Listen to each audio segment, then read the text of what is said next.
We are Sorry. muted. It's me. We were muted. It's not you, it's Oh, goodness. Let's do Okay. that again. I'm sorry, you guys. Read the land acknowledgement. I called the meeting to order at 7:01. Apologies, we were muted.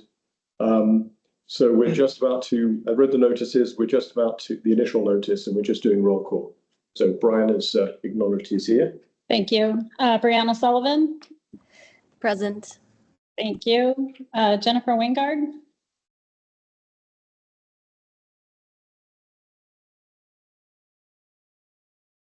And then Kelly Opanek, we know is not available to attend today, so maybe we'll see Jennifer here shortly, and Mike Edgington. Present. So that is a quorum. Okay, thank you. Are there any disclosures anyone wants to make at the beginning of the meeting? You can do so at particular items if you prefer.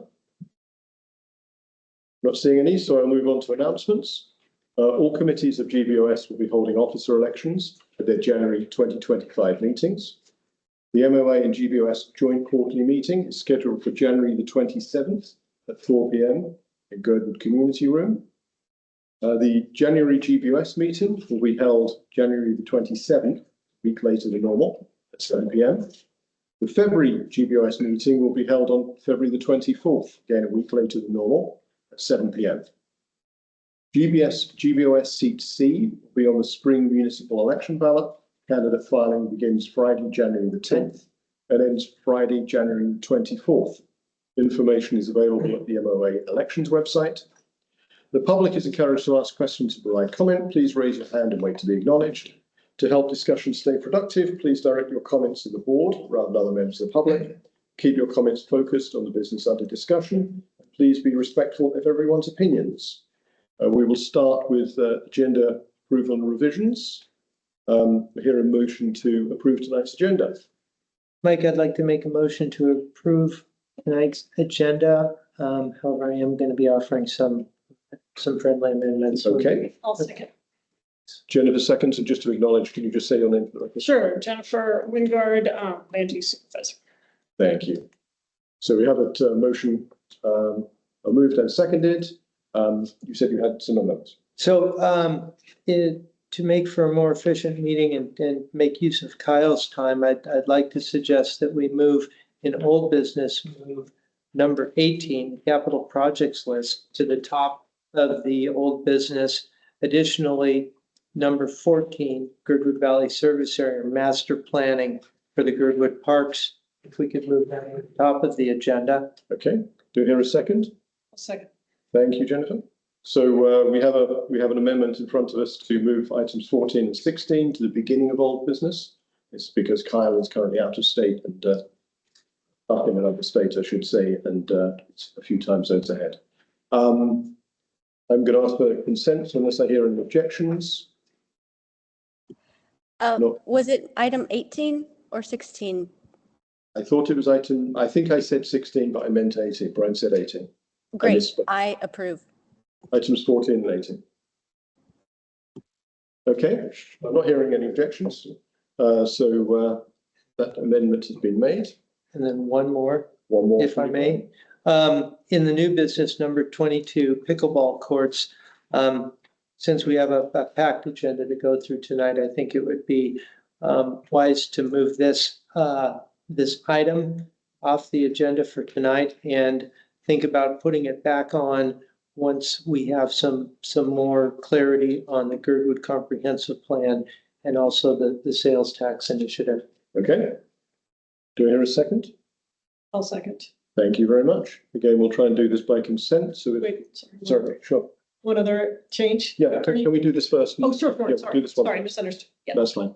So this is item 22 we're removing from the agenda.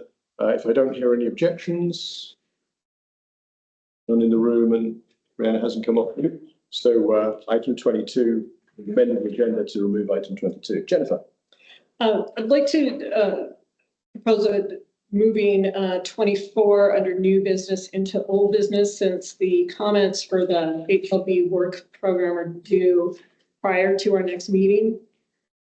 And also because I think that program or that conversation is really important. So we currently have that at the very end. Okay. I'll second. Thank you. So we have a motion to move number 24 into the end of old business. It's been moved and seconded. Do I hear any objections to that? Seeing any objections, so we've also made that amendment. So now in front of us, unless there are any other changes? Right, now in front of us, we have tonight's agenda with items 14 and 18 at the beginning of old business, item 24, end of old business, and item 22 removed. There are no more comments. Let's move to we'll do this by assent as well. Any objection to approving the agenda as amended? Not seeing any objections. The agenda is now approved. Okay, let's move on to minutes approval. We have the minutes from November the 25th, our regular meeting. Is there a motion to approve those? Move to approve the November 25th minutes. Thank you. Okay. And seconded, thank you. And again, if there are no objections, don't see any objections, those minutes are approved. There are no items on tonight's consent agenda, so we will move straight on to presentations. And we can start with the legislative report. So I will start with the Senate. So I see Senator Kathy Giesel online. Would you like to give your report? Hi, Mike. Thank you. Yes, just, probably the biggest thing that came out this last week has been the budget, which some of you may have seen some reports on that. We are looking at some deficit. This coming year, we have about $500,000, well, 150 million in this year's current budget that is a deficit. So we'll have to find that additional $150 million. The governor is proposing taking it out of the savings. The budget that he is proposing for the following year, that's fiscal year 26. Remember, the fiscal year number is the year that that budget ends in. So it's the budget we'll be constructing going forward. We'll have a $1.5 billion shortfall. Again, the governor is proposing taking that out of the savings account, which right now has about $2.7 billion in it. So you can see we have some fiscal challenges.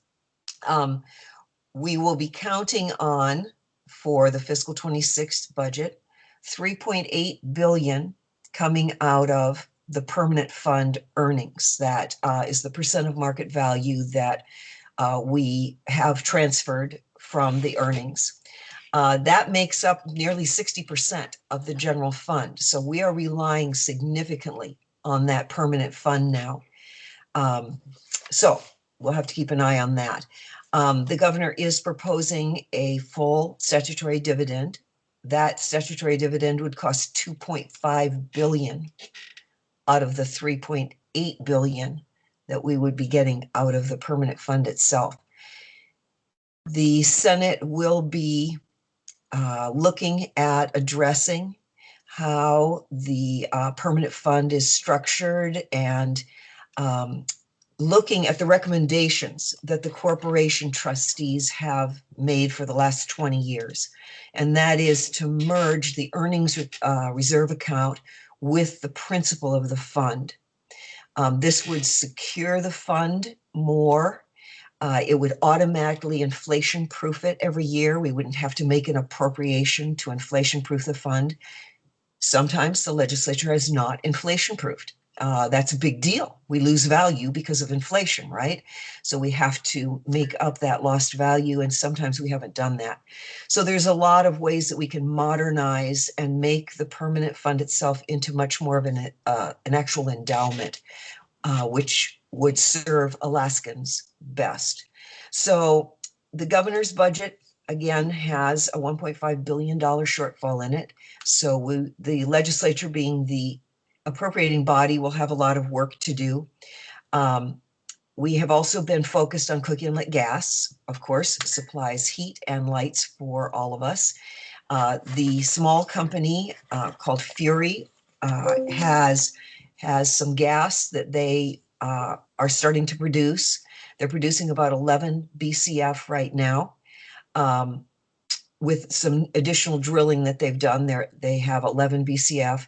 We use 70 BCF a year for the entire rail belt.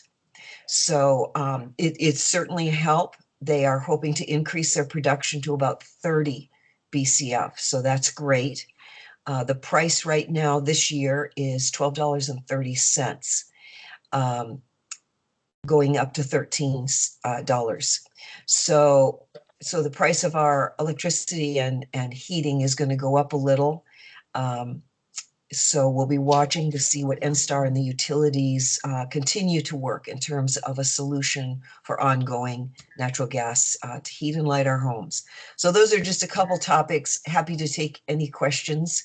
There certainly will be more as we get into session and we start working the budget.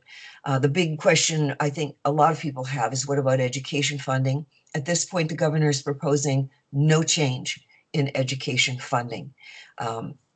So we'll be looking at that. The inclination of the Senate last year was to increase funding to make up for the inflation losses we've had over about the last 10 years in education funding, and to inflation-proof that appropriation going forward. So we had a difference of opinion, obviously, with the governor. He vetoed that bill. We'll be working the education funding again with him. So thanks very much. Thank you. Any questions from the board? Okay, thank you very much, Senator Gaisel. I'm not seeing any questions from the board. Any from the room? Online? Thank you. We'll move on to our representative-elect. Yeah, thanks. Unless Representative Shaw's online or, well, I don't know. I'm just asking before. I just don't want to jump in and usurp that. But again, I'm Kyle Holland. I'm the representative-elect at this point, so I'm still just going through training, getting oriented, hiring staff. I think Senator Giesel covered the issues really nicely in terms of the recent hearings we've had on the energy issue. So I'll just leave it at that for tonight, other than to say I appreciate being able to be here again. If anyone's trying to get a hold of me, I'm using my personal email until I become official in January. So that's just kai@kaiholland.com. And if there's any questions, I'd be glad to answer them. Otherwise, I'm just getting spun up and ready to go. Thank you. Any questions? Jennifer, please. I just wanted to say how thankful we are that you're showing up in person while you can. It's really great to have that involvement with Girdwood, because I know we're a little bit out of the way compared to other parts of the area. Any other questions in the room? Online? Okay, we'll move on to assembly members. I don't see anybody online. I did not notice any Okay. coming in. Anchorage School Board, I do see Carl Jacobs online. Yeah, thank you, Mr. Chair. Good evening, Jubas. Hope everyone's doing well. Just a couple quick items, and be happy to answer any questions before I step aside and let you move on with the rest of your agenda. First and foremost, tomorrow is the board's next meeting, and there are a couple different key decision points. One regarding budget guidance, two regarding the much discussed and noticed right sizing initiative. For those who haven't followed since the last meeting of this Board of Supervisors, the administration did reduce the number of proposed buildings on the list for right sizing from 7 to 4. It's Lake Hood and West Anchorage, Fire Lake in Eagle River, as well as New Naca and Baxter Elementary in East Anchorage. There will be a robust discussion starting at our work session, which I believe it begins at 4 o'clock tomorrow, and then discussion during our meeting, which starts at 6. I myself have either co-sponsored or written 3 different amendments to the right sizing plan. The first amendment relates to a couple of different items that kind of functions as an omnibus, if you will, that cedes land in East Anchorage, just north of the Muldoon Theater there on Totem, to the municipality to address any number of different needs. I hope that they seriously consider housing among those. In addition, it would equalize the capacity for the ASD's 2 Montessori programs, as well as propose to utilize funding that's provided to the district for ADM, or the student count at our charter schools, to begin standing up what will have to be, unfortunately, a rudimentary form of charter school transportation for the very first time. I say rudimentary because the funds that the state provides the district and in all school districts, but primarily Anchorage, just due to the nature of the funding, is woefully inefficient and has been adjusted less frequently than even the base student allocation, which is so often discussed. And so it will be impossible to stand up a significant transportation plan. But my hope is that we can expand access to families that might not otherwise be able to participate in some of our amazing charter programs. With that said, another amendment I have specifically directs administration to make a proposal next year to continue the right sizing conversation, as 2 regions in town, including South Anchorage and Midtown, were left off of the final list of 4, and we need to address excess capacity in those areas. And the third is a take at optimism and confidence that I have in the 34th legislature that would allow the board to revisit the issue of right sizing and the any authority given to the superintendent should the right sizing plan pass. Should the legislature adopt a long-term sustainable fiscal plan and increase education funding to account for the lack of inflation proofing going back to really FY11. With that said, transitioning to the budget, which is the other area of major import right now for the school board, we have a structural deficit that has increased year over year, really since FY17. That structural deficit before utilizing any savings or one-time funds is roughly $107 million. That will continue to grow as long as the state relies on one-time funds or and does not include the statutory formula as something that gets inflation proofed each year. And so the board will be grappling with how to right size our budget given the lack of investment through the foundation formula. And I did want to acknowledge that there was a heroic effort to increase the base student allocation this past session, which would have put a dent, at least, in the structural deficit that many school districts face. And of course, unfortunately, that fell short by 1 vote of overriding the governor's veto. And so we're in a dire situation this year, and we'll have to make significant, measurable, and really painful cuts to our budget, but the legislature has time to mitigate those, and I'm here to be a partner in that process, and will be very active working with newly elected and incumbent legislators as they head to Juneau. Those are the 2 really pressing items. Other topics I certainly can cover in future meetings. The last thing I'll just say as an FYI is the district has rolled out a new tool, which is kind of a way to look at the budgeting process that the district goes through and offer suggestions and reductions. And so it's an online budgeting tool, if you will, that's available at the district's website at asdk12.org/FY26.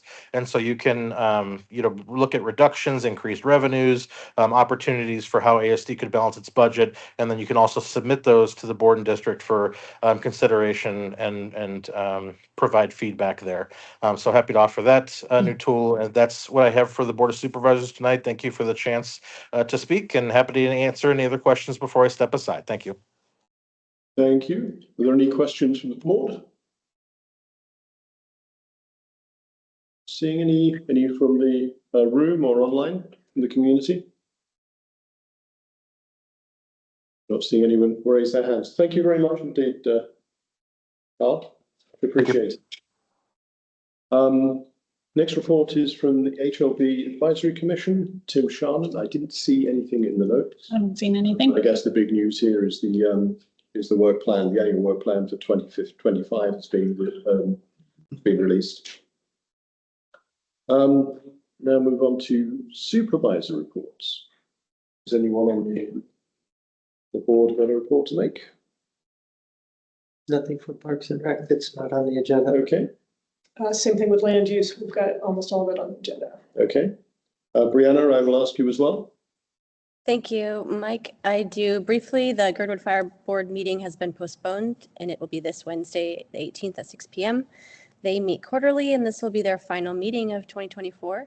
And all of GBOS met for our rules and procedures work session. And thank you to the board for going through this information and discussing.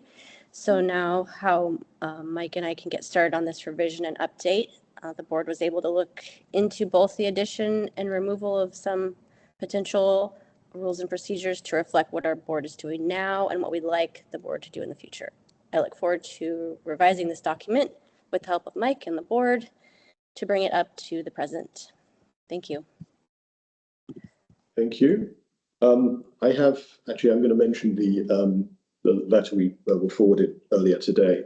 There was a note we received from the Director of Property Appraisal, I think, who they're going through a process of reevaluating property across the municipality. And there is a significant increase in assessed values for condominiums across the municipality. I think it was 380 across the municipality are increasing by more than 50%. And the majority of those are in Girdwood. And when you look at the data behind that, we're seeing condos going for certain amounts, and there's one at the moment, so it's about 650, and that's listed in the assessment database as being worth about 300 and something. So there has been a mismatch. The municipality has identified that, and there will be some increases. So this is kind of forewarning. I think what's happening is they're sending letters to all the affected property owners if their assessment is changing significantly, 50% or more. So if you receive a letter in the next couple of weeks, probably not great news. And then the official assessments are coming out in January. So this is kind of like a forewarning. I think that's pretty, summary. That's it from me. Move on to number 3, committee updates to GBOS. Do any of the committees wish to make an update on items that are in front of us? Right, go ahead. Right, yeah, thank you. It looks like our upcoming committee work should be in answering some finance questions. So that's been in front of GHEC. So we'll probably be focusing on that as we move into the new year, of course, after elections. And then the other issue that we'll probably be looking up at handling is submitting a letter from the committee to HLBAC to include parcel 6-134, which was the RV and park development in South Townsite. That one was not necessarily included in their last year's plan, but this item has come up in front of GHEC and then back up to GBOS and then noted as a priority. So we'll be reaching out to be included in the 1-year HLB work plan.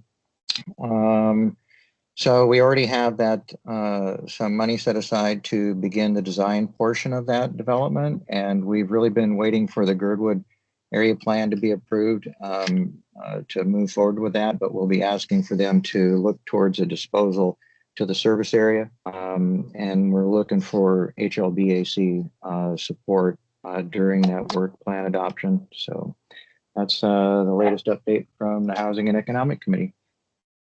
Thank you. Any other committees? Not seeing any. So we'll move on to number 4, standing report and proposed Girdwood developments. Normally we have a brief table giving an update on the various activities, developments around Girdwood. We don't have that in the packet, but what we do have is William Laurie from Pomeroy is going to give a very, very brief, or not, just update on the status of the microphone. Those microphones there. The status and the updates of the Pomeroy projects. Thank you. Thank you, William. Yeah, thanks, Mike. So we started construction on the project this summer. As some people have probably noticed. Did some utility work over in the workforce housing village, so water, sewer, some major surveying, and then over on the village side of things, we built the new access road out to the new parking area. We cleared the parking area as well as the site for condo 1, and did some utility work over there as well. Little Bears is also well on its way. But yeah, just gearing up for next season, and yeah, everything's going well. We are strongly considering building additional workforce housing in the first phase. So we're going through that process right now of looking at, what that'll be. But right now it's looking like an extra 40 units to be built with the first phase of 40 units is what we're potentially considering right now. So yeah. Thanks. Thank you. Any questions? Yeah, are there any questions? Quick question, Willem, what's the status of discussions with YMCA? Yeah, so, oh, shoot, sorry. So yeah, we're constantly working with the YMCA right now. We're still working towards the goal of finishing that project with the first phase in 2027. We established a building committee that we've had some meetings with, but yeah, we're running through, a bit of a separate process with the YMCA, so. But still hoping to be done that in 2027 with the rest of the project. Thank you. Yeah. Could I just ask a question about there's obviously been a lot of truck traffic with moving material in and out. Is that likely to continue through next summer as well? Or is that mostly done? No, that's done now. Okay. So yeah, just some gravel that had to come in from Anchorage. So yeah. Okay, thank you. Thanks. Thank you very much. Number 5, standing report on GVSA non-property tax funds. I don't think we've received any more information on this. Is there anything you wanted to? No, except to point out that we're hoping to make progress on this in the new year. Yeah. Okay. So we will move on to item number 6, service provider reports. I'm not seeing Chief Weston here, but we did receive. Oh, I'm online. Sorry. I'm online. I could come back over, but there is a slide that we could throw up there that Kyle has. There we go. So November, we continued our trends of having less than, about 9 less incidents in November. So it was kind of a quiet month for us. We transported 9 patients, and there's a description there you can see on the different calls that we had. December so far, as of 5 o'clock tonight, we've had 10 incidents and transported 4 patients. We continue to be very thankful for the services of the AFD Mobile Crisis Team. They're doing a lot of consults online when Whittier Police are asking for help with dealing with behavioral health emergencies or just requests. And so that's been really wonderful. Some highlights, we had a multi-casualty exercise with Cooper Landing and Whittier Fire Departments. And that's the picture you see right there. And we did that at the industrial park. We hosted a fire instructor class and had Girdwood, Homer, and Whittier firefighters in it. Just earlier this week, we did some remote access fire planning with the resort, looking at if there was the tram top on fire, what that would look like in terms of moving water and firefighters. And then what's been really great in the last month is that we've had some former members returning to provide specialist lectures. And that includes AFD Captain McDonald, Dr. Gus O'Malley, and Dr. Jerry Kempton, that were all firefighters here. Along with that, we are losing some members this month to going on to further their careers. A number of people have, they're going to great experiences to be doctors, to take on additional responsibilities with other fire departments in Lower 48. So that's sad, but we do also have some other members that were on long-term leave also that are returning now. So it's a bit dynamic in the department. Just a reminder that on December 23rd, which is Monday around 6 o'clock, we'll have Santa visiting the neighborhoods again. This is in partnership with Glacier City Radio, also the Alyeska Resort, Glacier Transit, Glacier City Transit, and I believe there's a number of other groups that are joining us too, like the Wildlife Center, I think Miss Girdwood, and other people. And anybody who can dress up their vehicle with lights can join us too. And then, yeah, just happy holidays. Just a reminder that Christmas trees can be flammable. Please check your smoke detectors.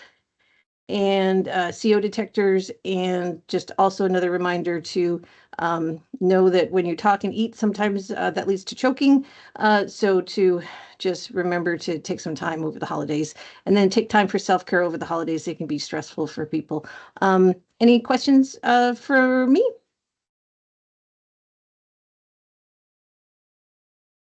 Not seeing any. Thank you very much. Okay, thank you. Right. Then move on to police. Shivashi. I'm definitely not seeing him on the online or in the room. Yeah, I haven't seen him either. Wanted to point out that the report has been updated to include stats for November. And he breaks it out between Girdwood and Whittier. And then over here on his second page, a couple other interesting tidbits that I invite you to take a look at. Okay, thank you. Any questions from the board? The community?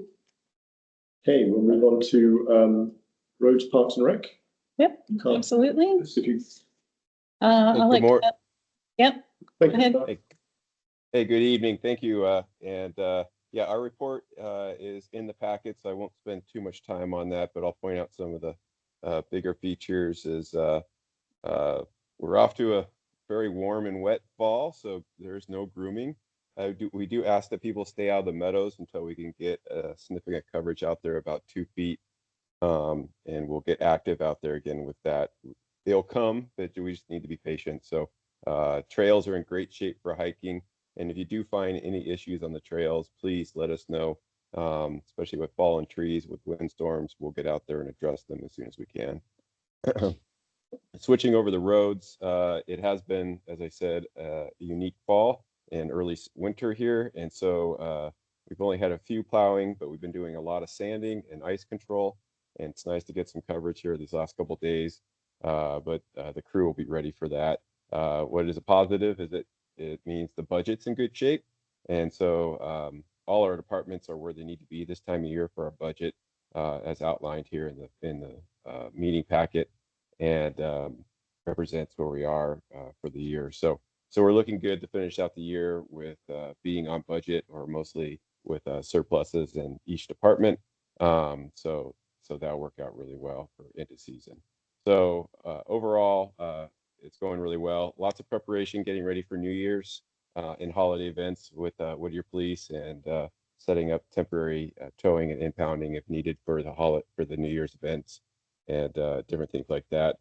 And then just responding to the different weather events and the different things like potholing and things like that with the road crews. So pushing along into the holidays here, getting ready for projects in 25 with purchases and getting things set up for the projects coming up. So that's the summary for this month. Thank you. Are there any questions from the board? Go ahead. Kyle, I'm sad about the snow, but I suppose it's nice to have some positive effects of that. But I did have a question about if it's making some of the problem areas, and in particular, one of the ones that we're looking at on lower Timberline, if the warmer weather makes that worse, because it seems like it's been pothole city. It does. I mean, we were trying to keep the ice lens on the roads and the dirt roads as long as possible, so that it protected the dirt. And that section of Timberline, it's very heavily trafficked, but it also brings all the brine off Alyeska Highway. So when people drive up Alyeska, they pick up that brine on their tires, and then it hits that ice pack and just melts it out. And so that's just a primary example of the improvements needed for that area, just with the amount of traffic and the amount of rain and drainage in that area. It just potholes out. And as soon as we can get a spell where it stops raining and we can get in there and grade it, and then we hope it freezes, it's a very tricky situation. So yeah, you can see that's been a major issue for us. Thank you for the explanation. That helps. Thanks. Thank you. Any other questions? Not seeing any. So we will now move on to public comment. Mike? Oh, sorry. I just have a comment really quick. Thank you, Chair.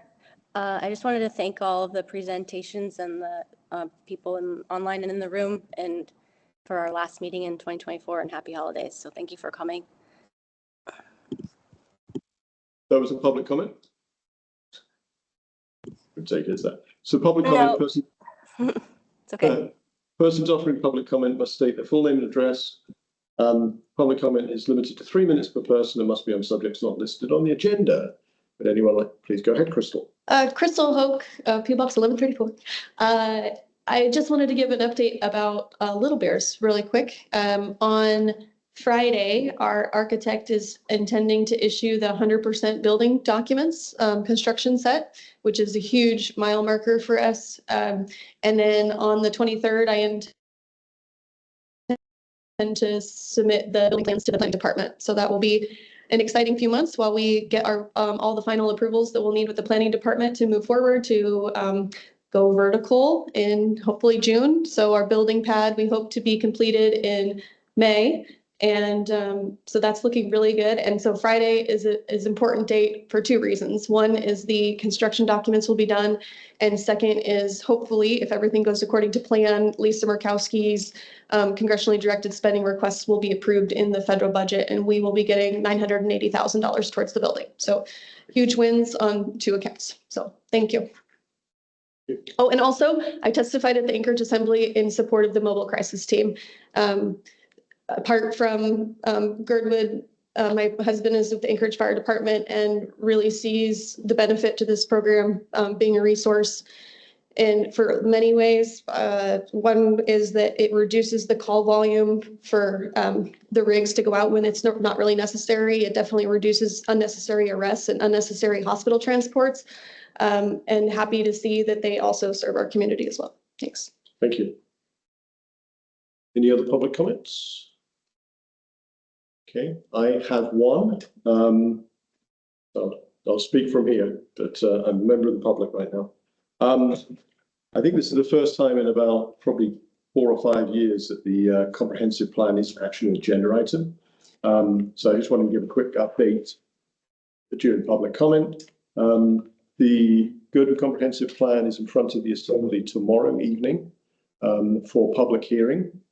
The intent of Zach Johnson, our Assembly member, and Randy, is to introduce an S version tomorrow, which is basically a combination of everything of our original application, plus all the things for planning and zoning that the Girdwood community agrees with.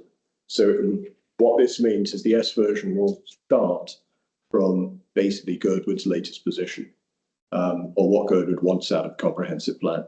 And since comprehensive plans are meant to be a representation of what the community wants, that seems an appropriate place to start, rather than a list of things which other people want for us or on our behalf. So there will be a public hearing tomorrow. If the S version is introduced, it is likely that a decision will be delayed until January. But all of this is up in the air. It depends how things go tomorrow. There may not be another opportunity to testify after tomorrow. So I would definitely suggest, if you want to testify either in person or by writing, or if you manage to sign up before 5 o'clock today by phone, I would take the opportunity to do that tomorrow. Thank you. I'll put the chair hat back on. Are there any other questions? Or sorry, any other public comments? Right, let's move on to, now we are moving on to item number 14 as amended, which is GVSA master planning for Girdwood Parks. Kyle and Bob. This is Kyle again. I'll speak to this. So last month we presented the board with a RFP draft for doing master planning for 4 park parcels, basically all the active park parcels within the Girdwood Valley service area. So that would be the Moose Meadows and Alyeska playing field, Girdwood Park, Lions Club Park, Town Square Park. And as of right now, we don't have any master plans for those areas. So we don't really have a strong consensus of what the community wants for their master planning or their wants they want for these parks. And so we'd like to go through that process with the community to help develop the priorities for those parks, what to improve, what capital needs are needed, and determine that so we can basically have a roadmap going forward on planning and funding for these improvements for the future. So tonight we're looking for the action from the board to support us moving forward with this RFP. And I would be coming back to the board in January or earlier meeting if needed to present a proposal from the Bate company to help us with support of getting this RFP out the bid, and then support with managing the contractor that will do the RFP or the master planning process for us. So that's what we're seeking tonight. Okay, thank you. Are there any questions from the board?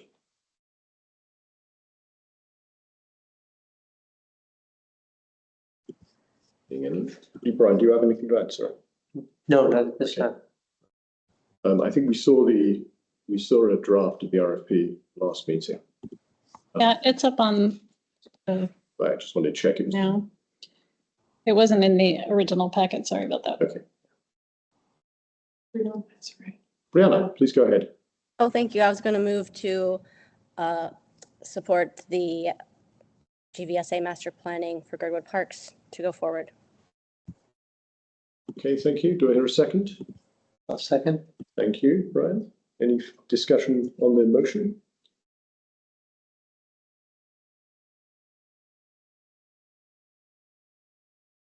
Make a brief comment. I mean, I think this is something that definitely came up through what we're doing with parks, came up through the comprehensive plan, it's come up in multiple conversations, came up trails plan as well. So I think this is a very timely request. See what proposals we get. There are no further. Brianna.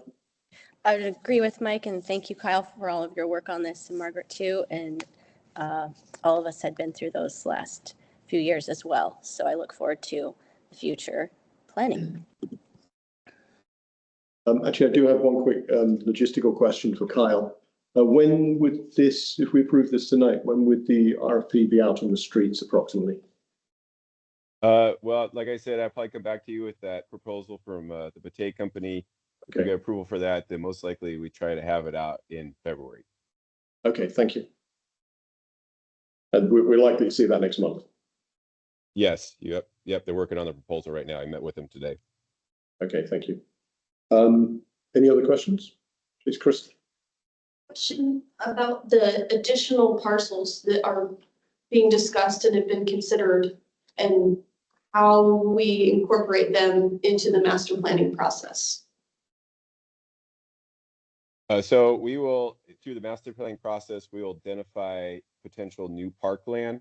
And one of our discussions that we've been talking about is that we may find out what we find as a priority parcel that wants to be added, and we may consider doing tentative master planning for that parcel. So if we know we have several parcels that we want to add, the community wants to identify, then we may try to identify which one's the most important. In particular, we definitely know that the RV park, there's strong interest from the community to develop an RV park on land that is not a park parcel right now. But we've been managing it as parkland for the disc golf. So that's would probably be a higher priority for us to look at doing some future master planning with. Thank you. I'm not seeing any further questions, so I suggest we move to a roll call vote. Okay, sounds good. Jennifer Wingard, Yes. Brian Burnett, Yes. Brianna Sullivan, Yes. Mike Edgington. Yes. Motion passes 4-0. Thank you. Thank you, everybody. Good to see these things move through. So we'll now move on to number 18, capital projects list for GVSA. I will let Kyle. Sure. And I'll be honest, I have not been able to put much time into this project. I started on it, and I'm working off the list that we've been using for years. And so I would like to see if we can postpone this till next month to get into this list a little bit more. This list also will in the long run be driven by future planning with the parks and then also the master plan. But in the short term, we're really pushing for funding on our fish culverts at this time, and also still pushing for funding on the suspension bridge to replace the hand tram. And so those have been high priority items right now in front of us as those have been lingering projects. So, but in the longer term, I'm still scoping out what we want in our first 5 years, 10 years, 15 years. And the planning process will help with that too. So I still want to meet with you, Mike, on this to sort this out more. Understood. Okay, so I think I'd entertain a motion to postpone this item to January. So moved. Thank you. Second, anybody? Second. Second. So it's been moved and seconded. Brianna?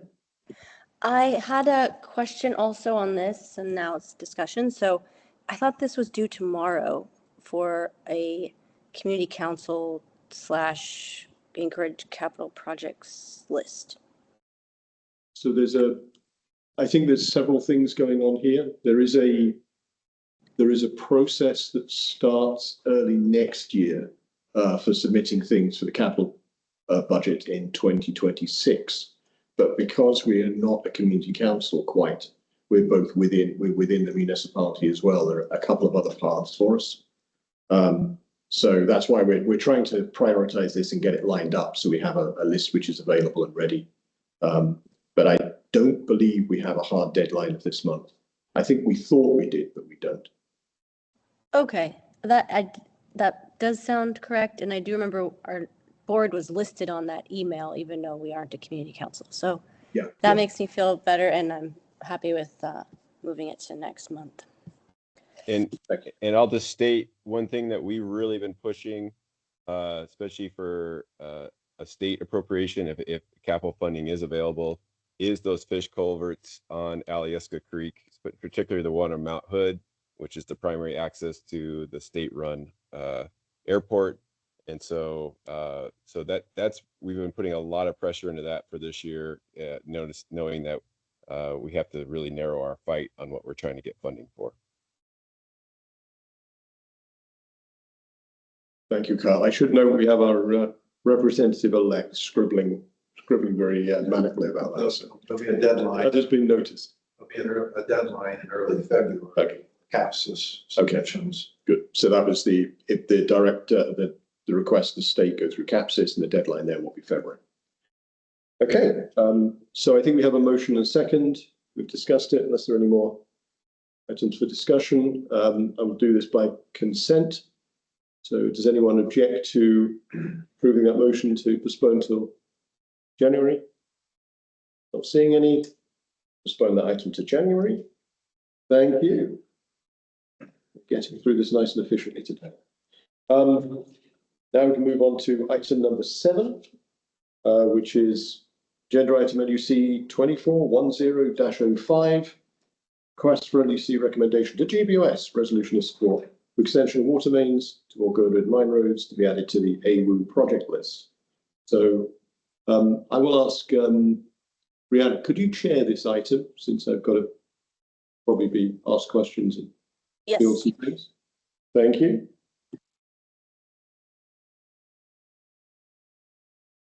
You're ready. I can just give a brief update. All right, Mike, go ahead. Thank you. So this item, we've discussed this many times. This is up for vote tonight. So what we have here is a resolution of support to seek grant funding for extension of the water service along Alyeska Highway to the mine roads and to Old Girdwood. So this is not doing anything in and of itself. It's just putting these projects onto the AWU capital project list. So when grant opportunities come up, they're ready for AWU to submit them to potential grant funding. If we get a grant, then, or it looks like we're likely to get a grant, or it's being applied for, then we'll have another opportunity to look at the details.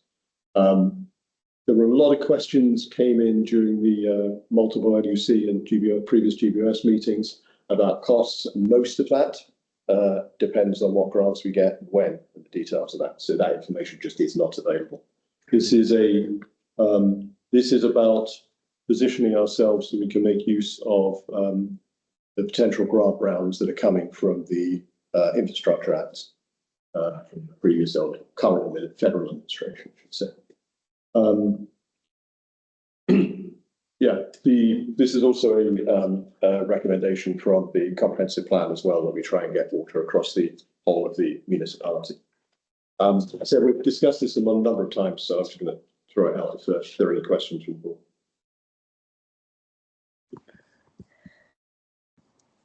Mike, would that be also made as a motion by you? Yeah, I'm sorry. Yes, so we'll make it as a motion. Okay. We have a motion on the floor. Is there a second? I'll second.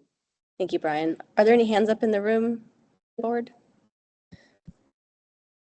I don't see any online. Oh, I do see one online. So if there's none in the room, Lene has her hand up, or board members first and then community.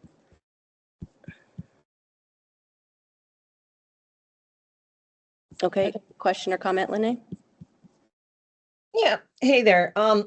I've been listening to this at the land use meetings, and I am wondering if the GBOS members have kind of thought through this potential issue that I see as a possibility. My concern is that if we pave the way for water to come into the lower valley area, that HLB will do to us what they did with Holton Hills and then the quick release of the land with the resort, where we didn't have any protections in place for there to be a priority for primary home ownership in the community.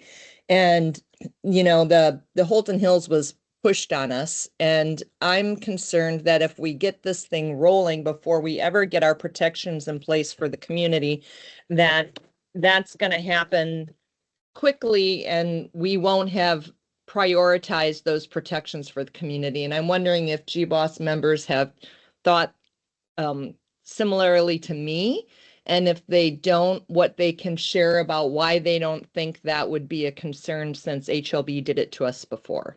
Thank you. Thank you. Any board members in the room able to respond? I have a comment. Yeah, I think that's thank you, Lene. I think you've hit the nail on the head with the problem that many of us have with Holton Hills. We know, based on the experience of the last 3 or 4 years, that there's been plenty of new housing in Girdwood, and almost all of it is unoccupied. I think about 15–16% of it is occupied. The rest of it are empty. So I absolutely agree with you that the priority for any future releases of HLB land has to be for community housing. I agree with you. I don't have a concern about the speed of this, because the grant process itself is not a very rapid process. So in practice, we probably wouldn't be talking about any kind of construction for maybe 3 years, 2 years, that sort of time scale. In the meantime, I hope that we get our comprehensive plan approved within the next month and a half. And if so, then there are policies in there to make sure that when developments happen, there is a prioritization to increase the amount of occupied housing. So we already have some pointers in that direction. And I think it's an argument that I think more people are understanding, there's more traction. So I think HLB understands the concerns. And I think given we have a different set of political actors than we did in the Holton Hills process, I think the argument that we need to prioritize occupied residences as opposed to second homes and full-time Airbnbs. I think that argument is understood and likely to be received a lot more positively than it was a couple of years ago. So I think we're just in a very different space now to where we were then. And I don't think that I think we will have policies in place well before any of the water mains are actually constructed if we're successful in grant applications over the next couple of years.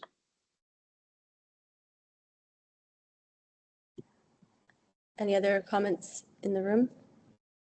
Chair, I will join in also and speak in favor of this motion.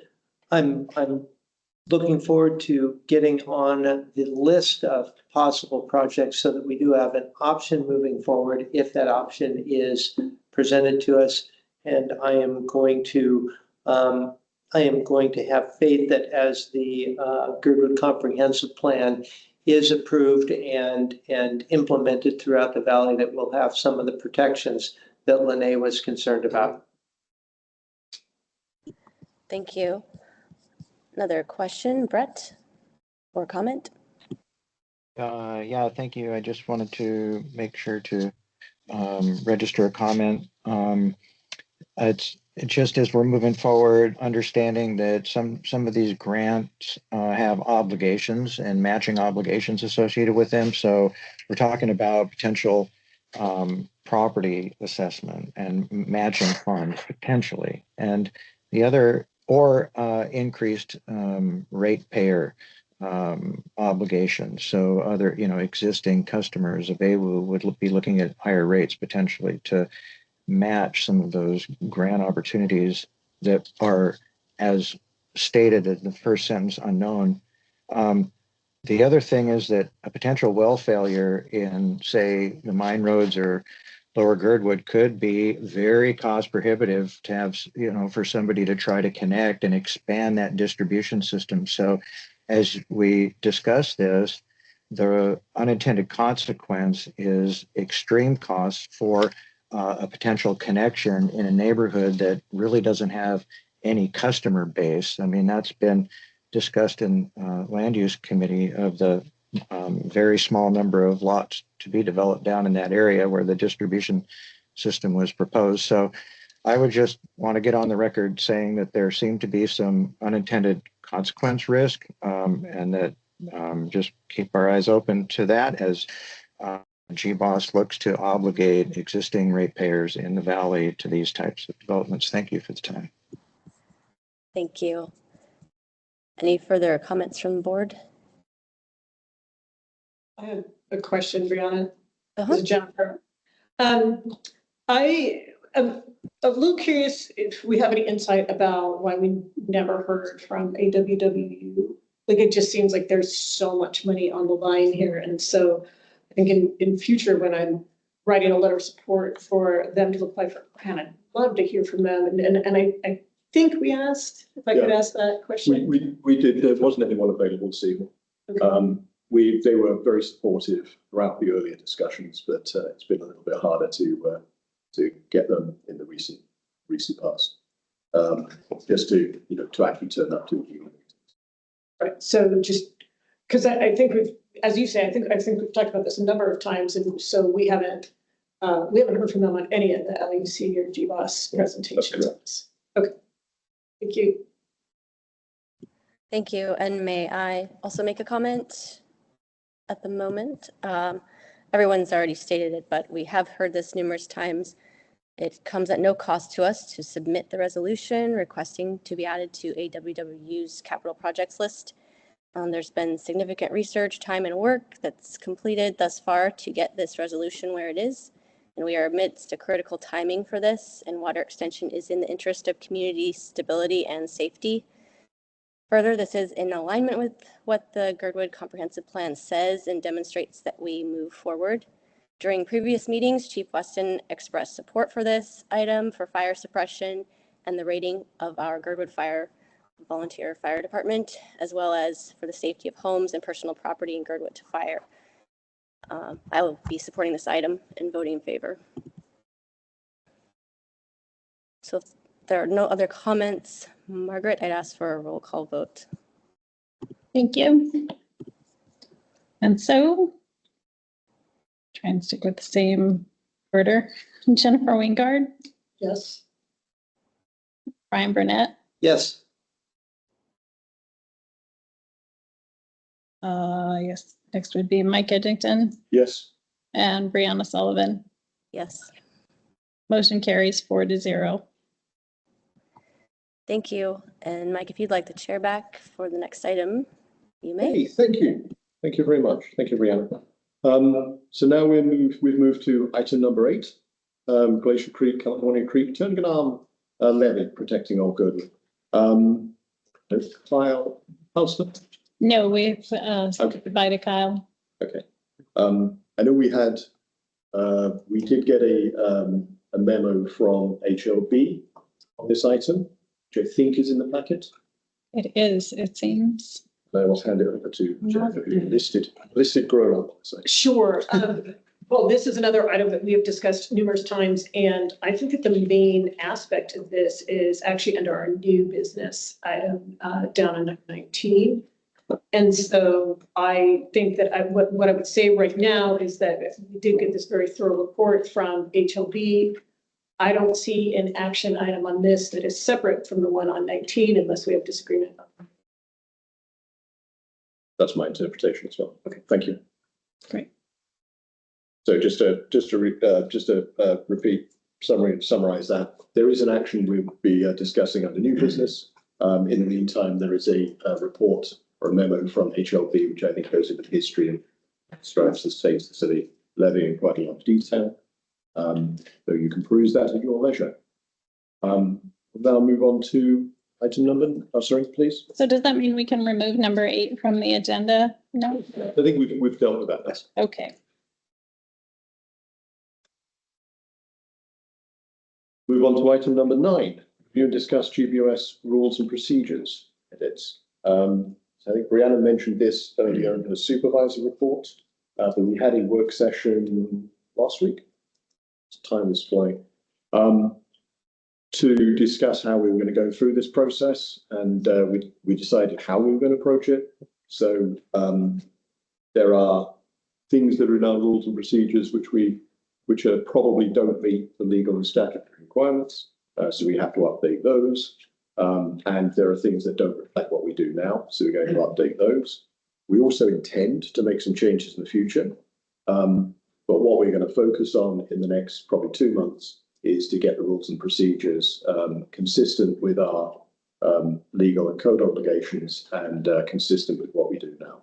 And we will kind of get to a point where they reflect what we do now, and then we can start addressing any changes we want to make.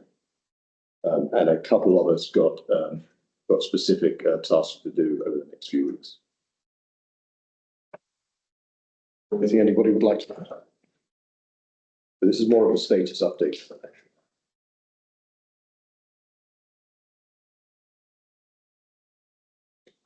Margaret? Would you like to turn this into a standing report since this is Actually, I think kind of a long term? let's do that. Let's That makes sense. do it. Thank you for that suggestion. Okay, but no questions on this. We will move on to item number 10. Item number 10, review letter requesting Chugach Electric underground power lines in Town Square. Discuss this briefly. Question to the chair. Sure. Previously, when we've been discussing this, I requested to be recused because of a pending involvement in a property impacted by this. Yes, I think we previously decided that you could be recused from this item. If I remember correctly, I'm going to check with Brianna. Is that right? That's correct. The ruling of the chair was he may be recused in this item. Thank you both. So we will be consistent in that. Yeah. Thank you. Okay. Okay, so the initial intention was to write a letter. There's been some movement from Chugach and a little bit of research done as well. So what we're proposing now is to actually have a resolution support for undergrounding the electric power lines along Hightower Road in Girdwood. So there's about 2% of your electric bills to Chugach go towards a fund for undergrounding power lines. Chugach have a 5-year program they publish, and there's a set of criteria both in code and that Chugach themselves follow on prioritizing areas within the municipality. And it happens based on timing. One of the areas they prioritize is commercial centers and town centers. And because of the way this code, or when this code was written versus when Girdwood dedicated or set up into sort of town square area. We missed that cutoff, so Girdwood isn't listed as one of the sort of commercial centres down town squares. So this resolution asks for two things.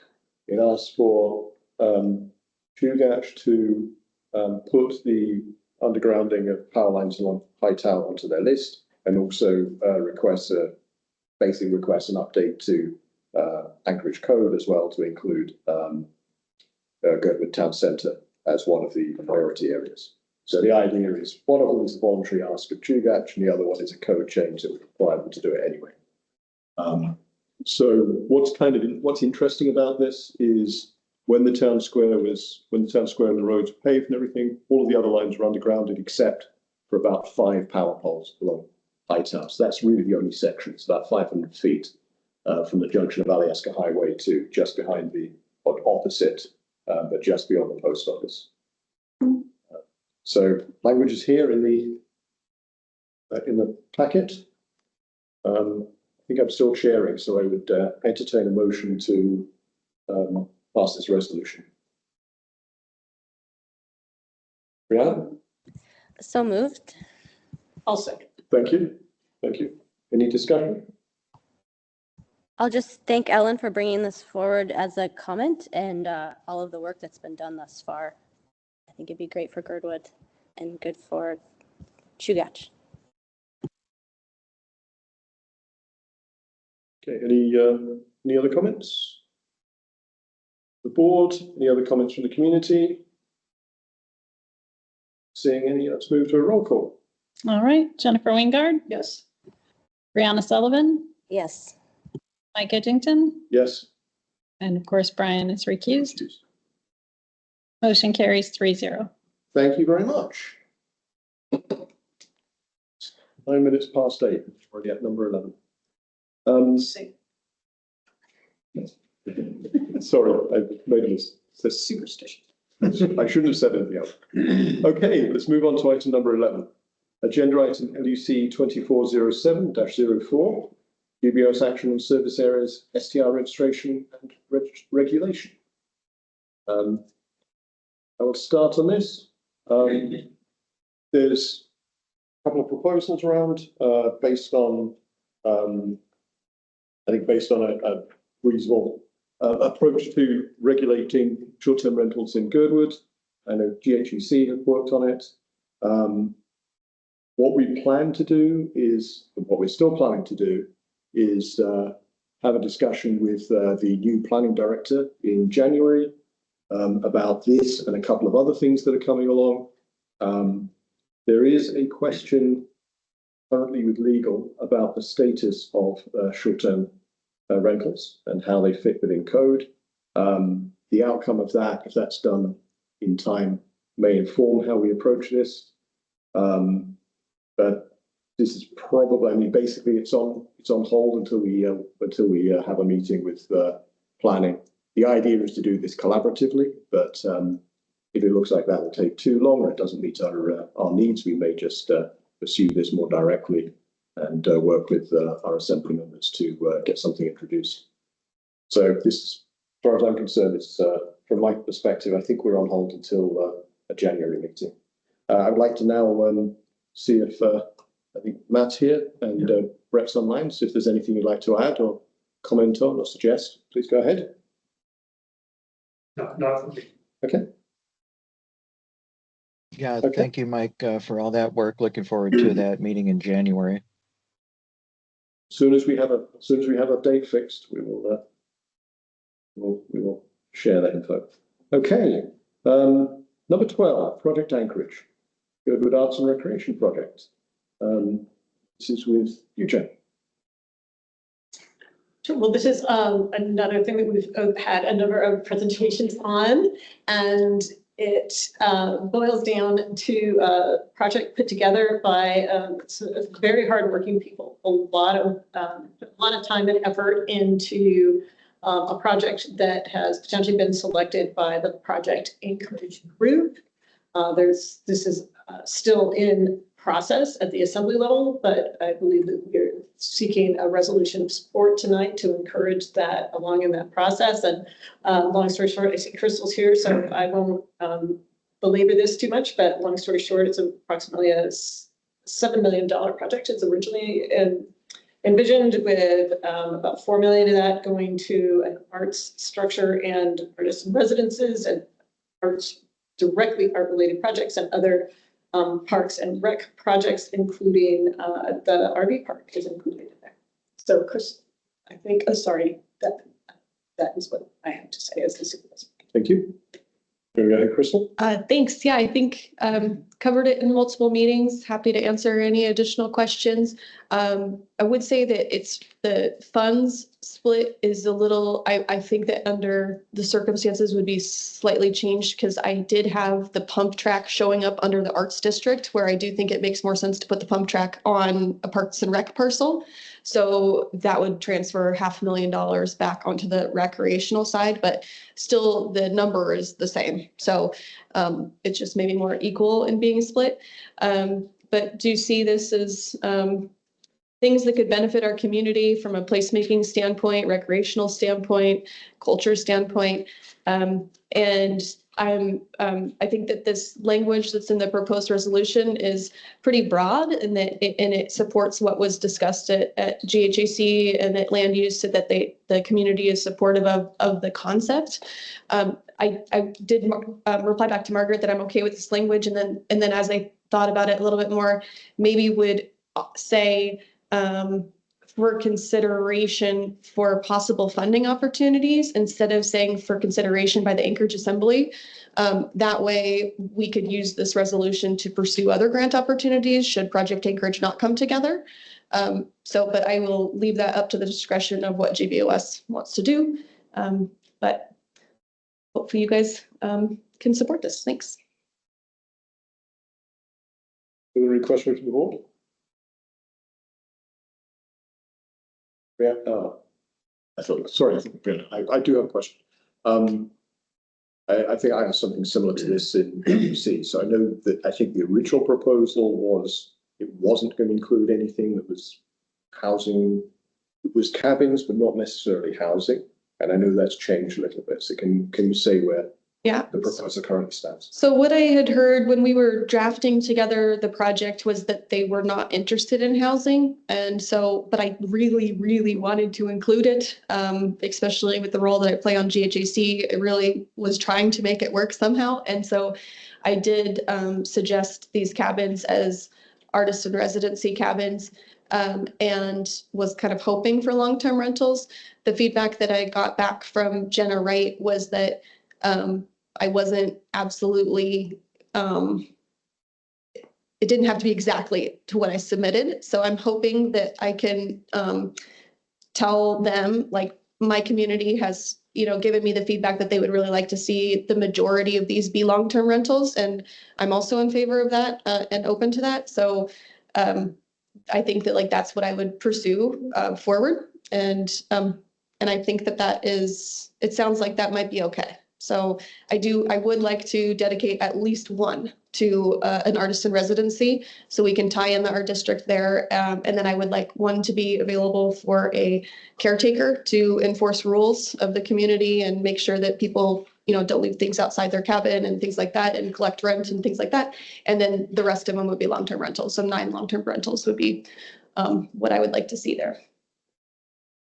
I see a question online from Mitch and a question in the room from Matt. I'm going to ask Matt first, although you weren't first with your hand up, because I think please go ahead. Not so much a question, but just a comment. I think I've echoed this with Crystal in terms of discussion on this, is that to the extent that a lot of it will get more of it going towards long-term rentals, if we want to get this, it may serve as even at a small scale, it will tell us if there's potentially very strong demand for long-term housing, or if there's not. I kind of view it as like a sample size before we try to do something possibly long-term for a larger population. So I think we can get it. We can get some long-term housing. We can learn from it. That's just my 2 cents. Thank you. Mitch online. Hi, can you hear me? Yes, we can. Yes, Mitch Roth, 139 Stowe Drive. Yes, I listened to the presentation on this last time, and I'm extremely supportive to go ahead with this and throw our hat in the ring. And I like a lot of the concepts. And I just had a question as far as the recreation proposal parts of it. I remember there were certain things discussed in relation to trails. But I began wondering after I saw this, whether how much flexibility we have for recreation. And for example, might there be funding to develop pickleball courts? Is a thing I was thinking about in particular. But I wondered if you could kind of just sort of highlight some of the recreation proposals that are being kicked about. Sure. So there was roughly $1.5 million that would kind of be like at the discretion of Girdwood Parks and Rec or upon GBOS's recommendation. And so in my mind, yes, there is potential funding for a pickleball court should that be among the priority list. So I think it will depend on how that priority list shapes out. And then as far as, the pump track was included as kind of like a definite because, or as something that was kind of more concrete. And the reason for that is because Girdwood Community Land Trust had put out a request for information and over the summer, and then we received back a response from a landscape civil estimator, and he had provided the number to create the pump track, and he had specific experience building two bike parks for specialized bike companies. So I felt like that was a really solid number. He's already evaluated the site, and so that's why I included that number. But I do think that there is flexibility, and I also am very willing to incorporate the direction that the parks plan goes, that whatever happens with the parks plan, it seems fitting that this would be, this would tie in that way to be compatible. Okay, thank you. Any other questions? Actually, I just wanted to make a motion that we support this resolution as written for the sake of discussion. There's a second. Second. Thank you, Brian. Thank you, Jennifer. Okay, I'm going to hand the chair briefly to Brianna because I have a suggested amendment. Go ahead. Thank you. I'm wondering if we could put probably as a whereas, not as therefore, just acknowledgement that this may contain some long-term housing as part of the proposal. I'm trying to, you said it very well, Crystal, and I didn't write it down quick enough. That I think just acknowledging there may be, we would be interested in the housing component to it. Yeah. So I can't think of phrasing though. You said it's. I mean, I think we could say like, whereas the community in reviewing the proposal has expressed a desire for long-term rentals to be included as part of the project. Yeah, I think that's fine. We have a motion to amend in the verbiage by Crystal, which you can repeat, but we need a second. You can listen to the recording and add back.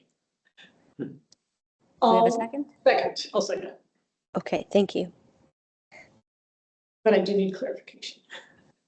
So if I may, we're adding a second whereas that specifically lists our expectation that this, or our hope that this will include some long-term housing within the cabins that are. Yeah, and maybe we could say like,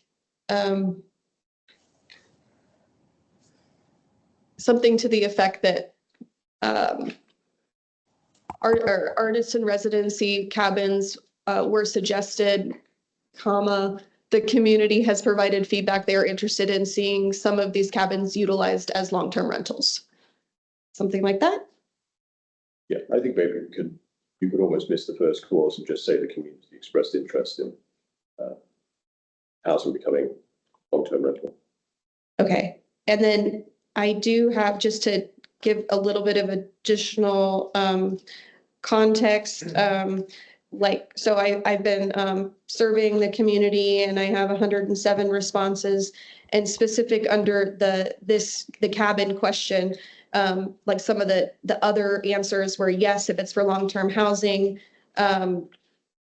If privately held was another comment, for long-term rentals. So there has been multiple comments that came back in support of that, in addition to comments that have already happened in meetings. Thank you. The reason I put that as a whereas is because we're acknowledging that's the feedback that's come in, rather than mandating that has. I mean, we're indicating that's what we want rather than mandating. So it still provides a degree of flexibility. Any other, Crystal or Jennifer? Either one. Oh, sorry. Yeah, I have a question about that, because my understanding was that the Assembly or Project Anchorage originally did not want housing to be part, as you mentioned before. And so is there any way in which we're sabotaging ourselves ahead of the time, or like that's showing our cards here? Yeah, I think that's actually a really good question and comment.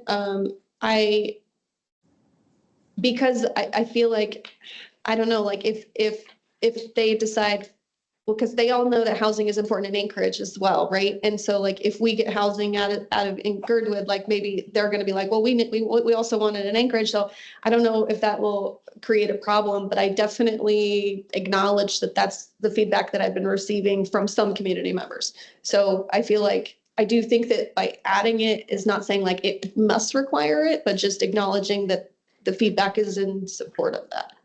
It's directionality, right? I think that this would flow better if there were, and I appreciate the brevity of this resolution, don't get me wrong.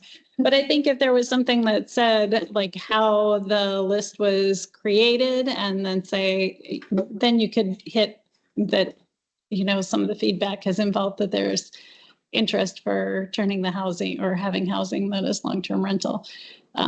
Sitting just on its own as maybe the first whereas, it would not work. So what I would really recommend is that the petitioner and the chair in charge of that maybe work a little bit, and perhaps this body approves something more conceptual than what you're seeing on the screen at this point. How did the petitioner and amend person feel about that?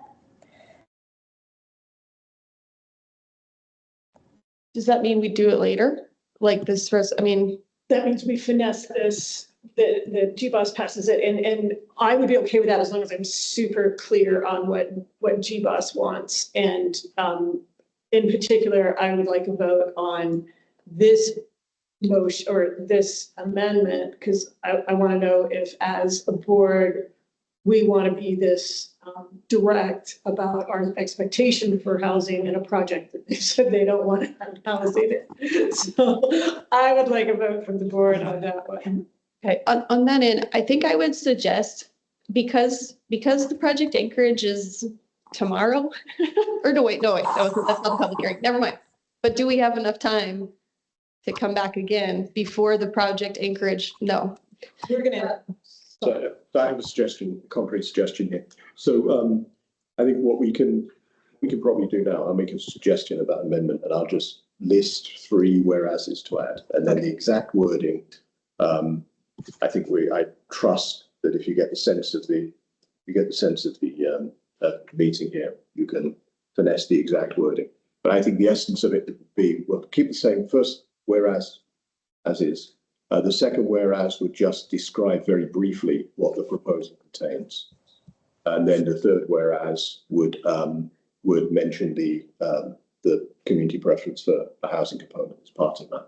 And I think that would stand, because it talks about what the proposal actually is in summary, it's a single whereas, and then adds the sort of slight twist for housing. And to answer the earlier question, I think it's actually more likely to be supported, because it's moved away from Project Anchorage as a private body into the Assembly. I think if there's a housing component, it sort of answers the question, why is the talking so much about housing and it's not addressed in this project proposal. I think having a comment in there sort of aligns all of our concerns. And secondly, I think it's more likely to be supported by the Assembly if there's a housing component the other way around. But that's just my judgment. I don't know. The meeting where this will be discussed with a public hearing is the January 7th meeting, and then they will either vote on it then on the 21st. So I think if we can agree on those whereas in principle, I think we can trust the project sponsor to finalise the wording.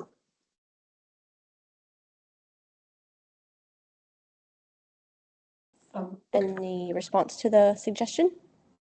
Yes, Brianna, if I could, as Jennifer, if I could comment on that. I like the sound of that, particularly it sounded a little softer where we're talking about an interest in a component of housing. And then I also want to point out that there is a component of housing in the RV park as envisioned. Yeah. And so that fits in with our overall vision for that project as well. That's good. Great. Thank you all. Is there anyone else ready to go next to you? I was just going to add one comment if I could. That from what I am listening to, it sounds better. And I think it will look better from the years that have passed and our housing crisis and this current proposal. So I would be comfortable with the two items in principle, and then the finessing of the whereases happens after. Any other comments from the board? I see one or two online that went on and off for Bryce and then Brett. Do you have a procedural question? I think there's probably a rightful concern that if we start doing this, I think this is a special case. If we were to do this more generally, of effectively pass something in principle and then someone goes off and writes it and it becomes our official statement without having seen it, that's probably not a great precedent. So can I suggest if we vote this on principle, then I think this would technically be a suspension of the rules. What we would do is start our reconsideration window when this is finalized. So that gives us a 24-hour window. Once this is finished, a 24-hour window to then object if it turns out to be extremely different from what we thought we were proposing. I don't expect to use this. It just gives us a safety net in case something goes wrong in the future. This case, I think I'm very comfortable. But if we ever were to use this process again in the future, I think that's a way we can add a safety net to it. Well, Thank you. Yeah. I just think I think point taken, and it's a good one. I think this is I think we did just edit this on the fly. Yeah. I think, I mean, my understanding of kind of my job and Crystal's from here is only to potentially finesse to the extent even needed what you stated as the whereas. And so I don't see us messing with anything substantive at all. But point taken about the hazards of doing this on the fly. And yes. Sorry, Brianna, can I just respond to that? Yes. Thank you. I just want to make it clear, I don't have any concerns that this is going to go the wrong way. I'm just thinking if we do it now and we set a precedent of starting the reconsideration clock when it's finalized, then that's something that sets us up for the future as well. So I don't have any doubt this will come out excellently. So I think the most important thing is that GBOS is solid on the therefore statement, because that's really the item that carries the day, right? And I did hear that Crystal had a recommendation for a change to that. So I would like as staff to understand whether you're entertaining that change. Process question. Do we need to, we've had a couple amendments here. Do we need to agree, first of all, on this set of whereases and then talk about the point that Margaret just raised? That might make sense. Yes. Okay. Okay. Sounds good. So are we ready for? I don't think I got a second. So I'll approximately restate what I said earlier as an amendment. So I move to amend the resolution to contain two more whereas statements. One to outline the project as proposed, and the second one to add the preference for a housing component within that. And then I trust the petitioner and the our land use supervisor to finalize that. We have a motion for an amendment. Do we have a second? I'll second. This is Jennifer. Thank you. Thank you, Jennifer. Any further discussion on the amendment? It sounds I like don't know if Brett's yeah. comments. That's right. Yeah. Brett's hand has been up. So now Brett or Bryce, who would like to speak, go ahead, please.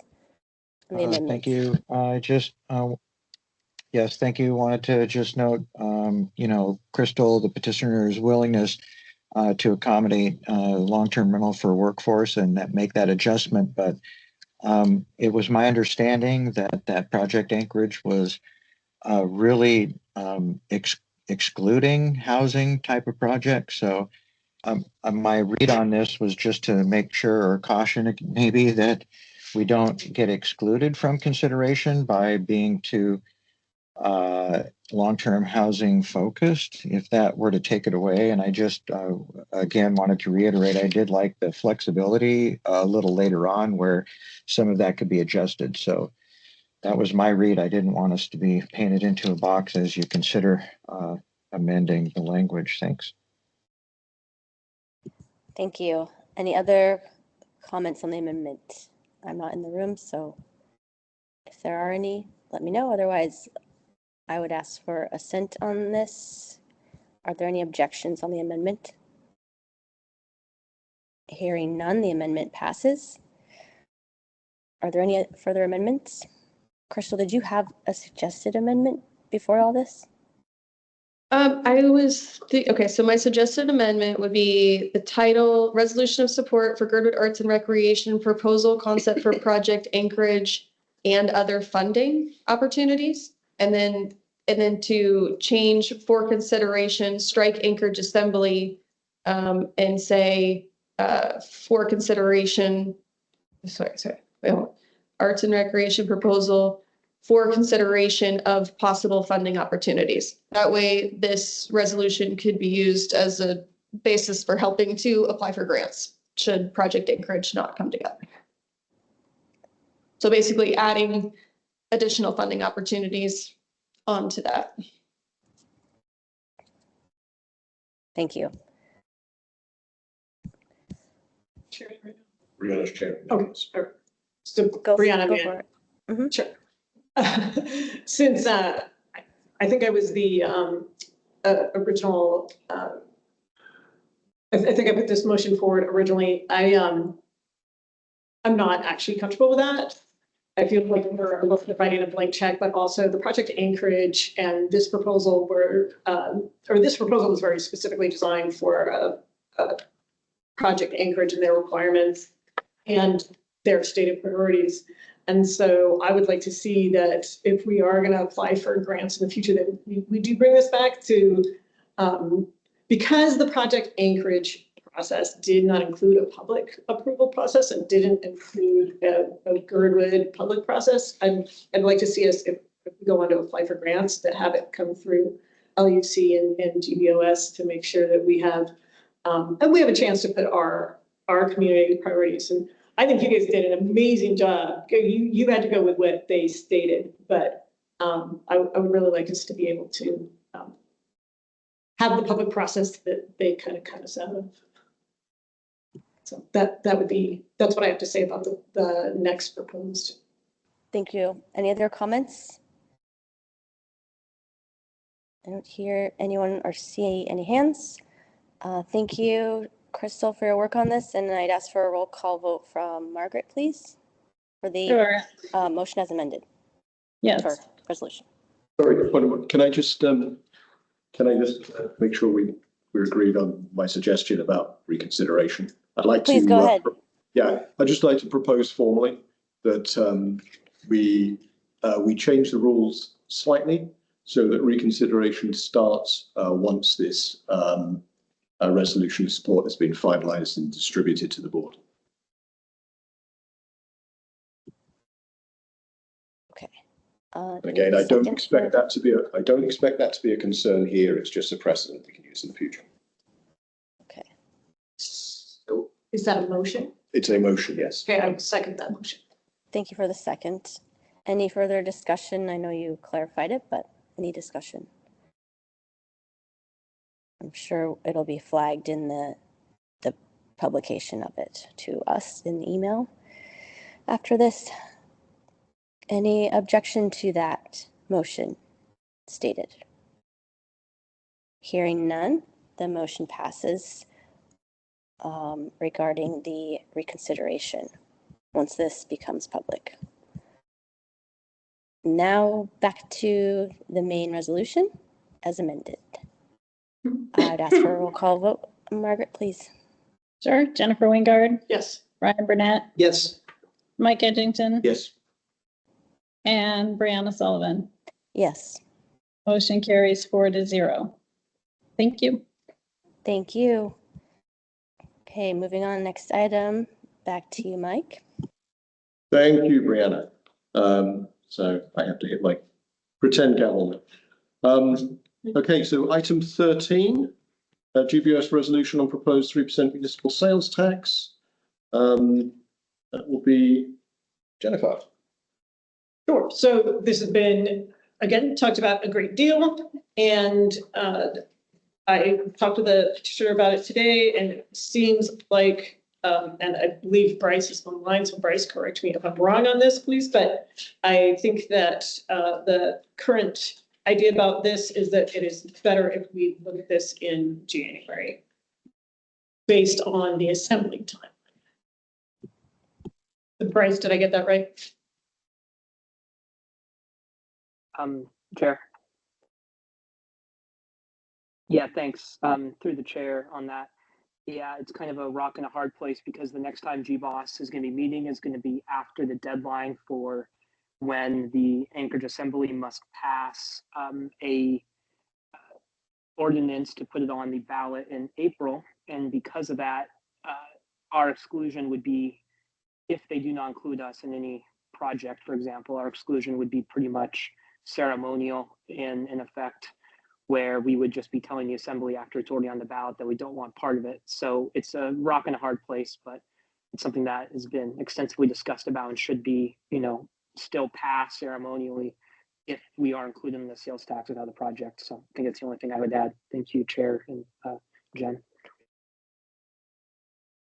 So I didn't hear a motion, but I think what's discussed under discussion here is to postpone to our January regular meeting. Is that correct, or are we dropping the item? I believe so, but as Bryce just stated, the timing is very awkward on this because of the deadline for getting things on the ballot, and then the fact that the assembly hasn't voted on this one way or the other. But I think that it does. I think what Bryce is saying is that we're in a hard spot here if we just voted to support Project Anchorage, and then we also voted. And so, yes, I believe, and again, Bryce, if I'm oversimplifying, let me know, but I believe we're best off, or that what you wanted and is to put it off, even though it's not ideal. Is that correct? Yeah, through the chair, I would, as the original sponsor, it's on the LUC agenda in January, and I would request that this item be carried at least until after the passage of after the vote of Project Anchorage in January. Okay, thank you. So I make sorry, go ahead. Remind me what the dates are for the Project Anchorage. Sorry. Or can you remind me what the dates are for Project Anchorage? What was proposed as Project Anchorage has now become a assembly ordinance. Mm-hmm. There is an ordinance in place now. There may be an S version introduced at tomorrow's meeting. There will be a public hearing on January the 7th, and the vote, if it's going to go on the ballot for April next year, that vote has to be taken by before the 21st of January. So, but there are, I know, at least one, maybe more than one alternative proposals likely to appear tomorrow. Right. Well, I know that there's a possibility that we'll be looking to schedule another type of meeting. Yeah. So it's not guaranteed that we won't have a meeting before the 21st.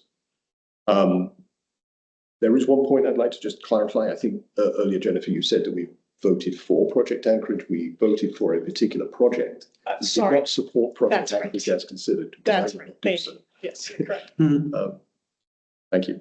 Okay, so I think what we have is a nobody quite stated this, but I'm hearing a motion to postpone to our next meeting, which may not be the 27th. It may be sooner. We're going to cover that in a minute. There is a possibility we may have a joint meeting with LUC before their meeting on the 13th, because there's a couple of items that we may need to deal with in the middle of January, including the HLB work plan. So in that case, I would like to move that we discuss this at our next available meeting in January. Okay, thank you. Can I hear a second? I'll second. Okay. I see Bryce online. Is that specifically for the timing issue, Bryce? Oh, I forgot to take my hand down. Thanks. Okay. So if I don't hear any objection, so the proposal or the motion in front of us is we postpone this to our next meeting in January. I don't see any objection. I'll take this by assent. Say yes. Okay, so we've moved item 13 to our next meeting in January. 14 we've already covered. We're now on item 15. Agenda item LUC 2411-06. Request for LUC recommendation for GBOS resolution of support for 10-year community council boundary change. This states to merge Portage Valley Community Council into Turnagain, but we actually have something slightly different in front of us. Could you pull up the... Oops. Yes, I can. Thank you. Oops. I believe it's in the packet. It's going to be. What we heard from LUC is just, so I think the original request coming from planning is could GBOS provide a resolution to support the changes of the boundaries across Turnagain, across the southern communities, let's put it that way.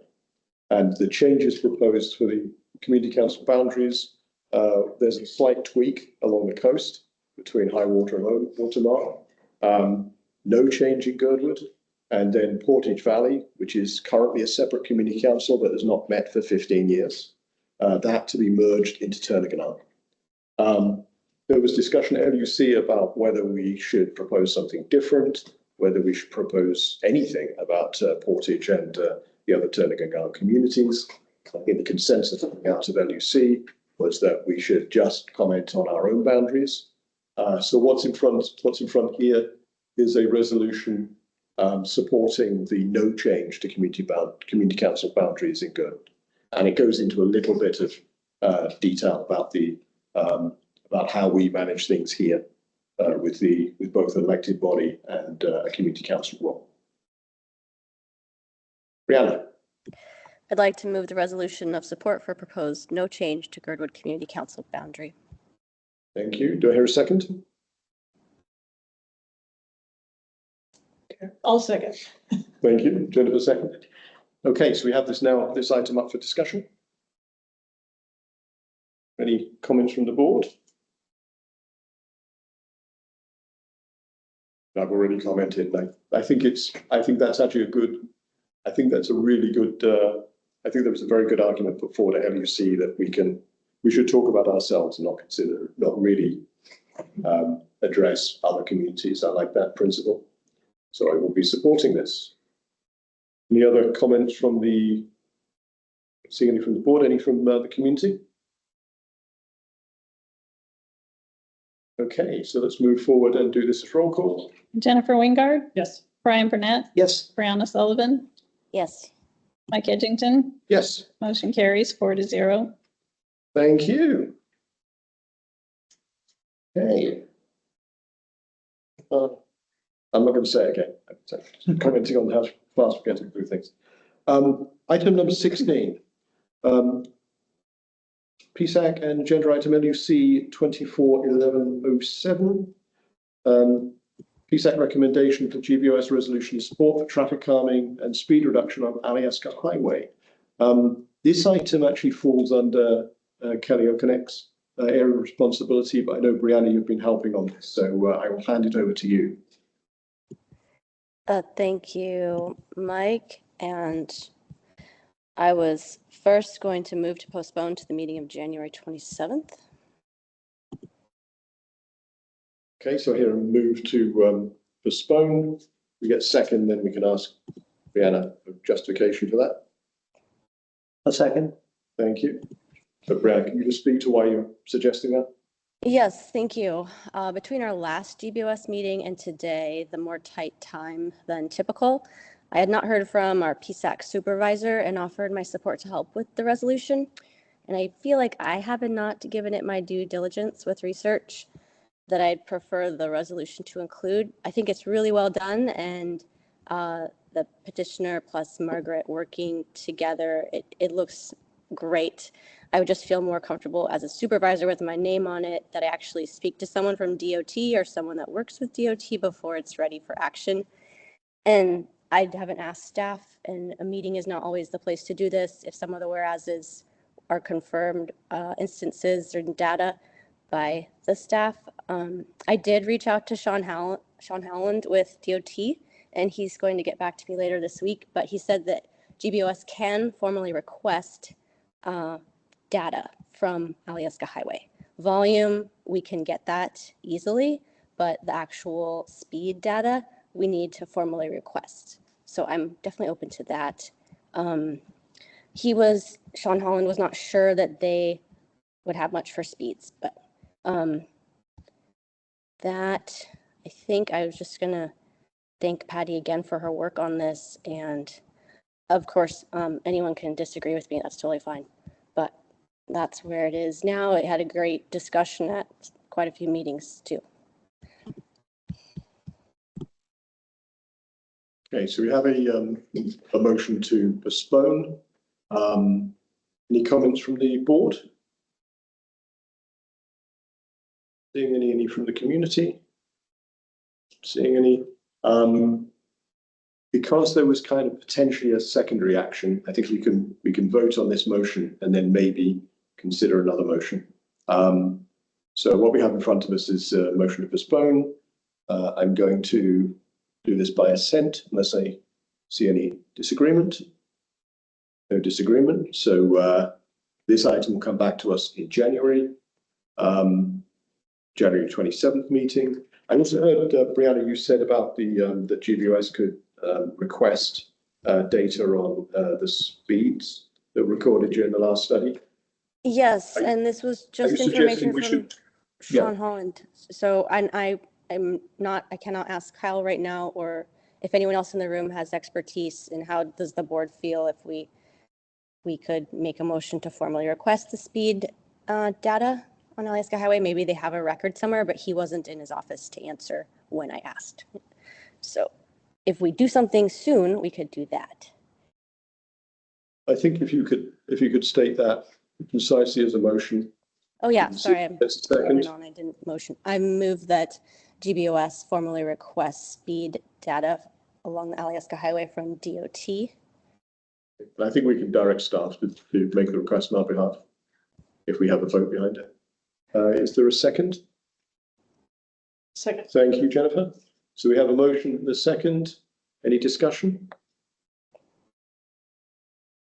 A little bit. Jennifer? I think that we should still be able to move forward with the discussion about the speed limit without necessarily waiting on this data, but I don't see the data hurting the discussion, and I also see it being useful in general. We've long had issues with the traffic down there and some of the things happening down there. So on the lower, down there meaning the lower stretch of Alyeska Highway. So I think it would be great information to have. Thank you. I think the only fear is that it turns out that everyone is doing 25 miles an hour on Alyeska Highway, in which case their data collection is wrong. Yeah. That's not the case. Yeah. Okay. So we have a motion second. Any other comments from the board, the community? Just like to say thank you for bringing this to our attention, Patty. Much appreciated. So again, I'm going to do this by assent unless I see an objection. Okay, so we have passed that unanimously, effectively. So I think that's an action that staff can do on our behalf. Thank you very much. We're now on item 17. Appointment to vacancy of PSAC seat D, term ending spring 2026. Again, this would be under Kelly's role. So not sure if anyone else can take this. Maybe Margaret, can you take this item for us? Sure. We had a vacancy arise on the Public Safety Advisory Committee board, and we posted that vacancy for the required amount of time. These appointments are made by DBOS, and this is the information from the applicant. Okay. Do we, is the applicant, is Sean actually in the room? Yeah, great. Could you just say, if you don't mind, could you just introduce yourself and just say why you're interested in this role? Yes, my name is Sean Marks. I live on Alias View.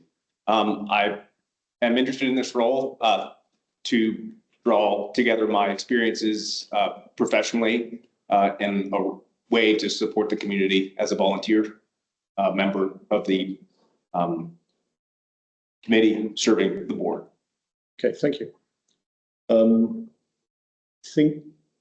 I think this does require, I think, qualification. You have to be a resident and a registered voter, if I remember correctly. Is that one of our requirements? I believe it was. I believe so. I'll just ask that question. Are you a registered voter in Girdwood? Yeah. Thank you. And I voted this last election cycle. Okay.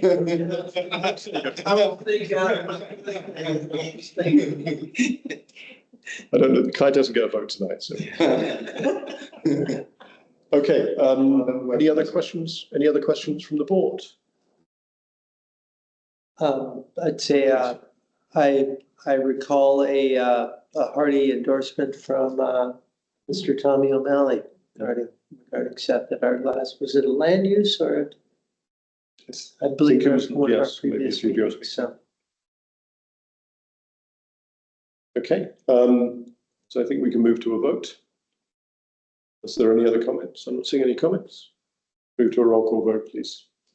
So the motion is to appoint Sean Holland, Yes. or Sean Marks. I'm so sorry. Sean Holland right now. Voted you to do. I'm so sorry.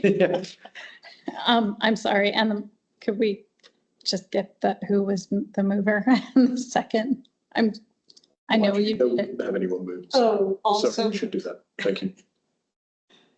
All right. So now good, Jennifer. I'll second. Brian seconded. Thank you. All right. So moving forward then, Jennifer Wingard. Yes. Brian Burnett. Yes. Brianna Sullivan. Yes. And Mike Edgington. Yes. Ooh, 4-0. That one was hard for me. Thank you. Thank you very much. All right. We now have item 24, which we moved to old business, as our last item of old business. GBOS comments on the HLB 2025 annual work program and 2026 to 2030 5-year management plan. Jennifer. So yes, thank you for moving this forward. As I mentioned before,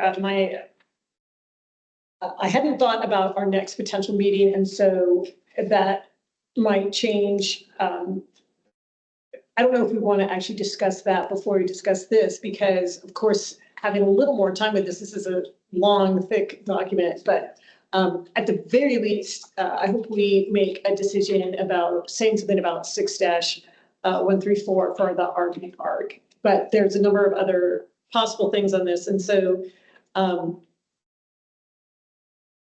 I would like us to at least discuss it a little bit, and then if we don't want to, if we are going to meet earlier, and it might be particularly appropriate to discuss this with LUC, if we are going to have a meeting with LUC, but the deadline is, my understanding, if I remember correctly, in January 23rd or 24th. And it is prior to our scheduled next GBOS meeting on the 27th. Yeah, so just to touch on the meeting schedule, we had an email exchange about this earlier. I think there's a couple of things that are going to be discussed both at the Assembly and the HLB deadlines later in January. So the suggestion is we could hold a joint meeting with LUC before the LUC scheduled meeting on January the 13th. I would recommend that if we do that, we have a work session before then, specifically about the HLB work plan. I think there's so much in there, we can't do it justice during a meeting. We have to meet and discuss and make sure we get everything aligned first, so we have something ready to go in a meeting.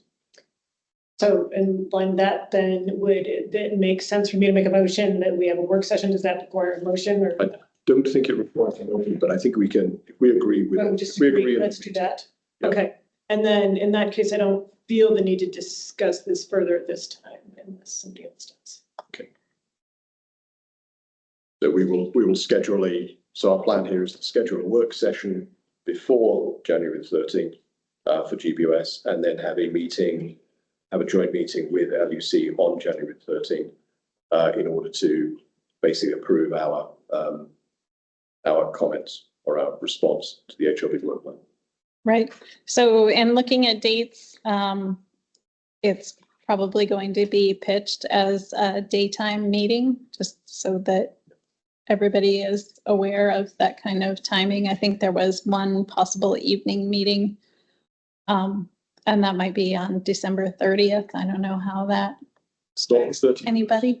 I mean, the 31st is remarkably available here in the room. So, I mean, if y'all want to, we can do that too. So I'll be polling for it, but just be expecting that it's going to be daytime meetings. And it's kind of helpful with those polls if you can provide some feedback if like the time that I proposed doesn't quite work as well and maybe an hour later would work better. Sometimes there's more. It's just impossible to pull for all the options. So I kind of draw a pretty broad swoop. Okay, thank you. Okay. Yeah, I'm going to be out of the country from January 6th to January 23rd. So. I'll probably get it before January 6th. Yeah. Doing on December 30th. I'm remarkably open unless I'm tuning skis that night. It's 30th. Oh, no. Okay. I'm kidding. We don't have to schedule it. Yeah. Okay, thank you. Right, so I think we've dealt with that item. Is there anything else? Okay, so we'll move now on to new business.